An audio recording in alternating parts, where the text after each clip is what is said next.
Welcome to another episode of Mondays with Milt. Today I'm out on the shop floor again.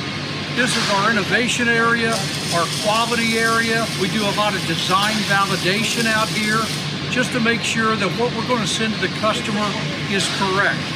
Now what we've got going on in the background here is we've got a customer that buys these driver cages from us, and they use a special cylinder that we have to order, and they are assembled into a custom door.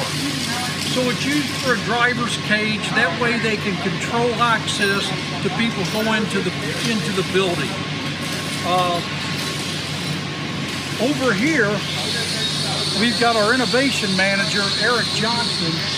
He is working on another one of our custom locks. And this is a Corbin Russwin lock with a special lock handle. And it's something that we're going to be putting into a lot of our stock doors. And we want to make sure that everything is going to be working correctly once it's assembled into the door itself.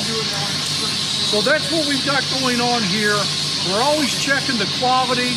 We're always trying to innovate and bring new solutions for people out in the field. And we're going to keep looking at this door to make sure we get it right. That's all we got this week. We'll see you next week on another episode of Mondays with Milt.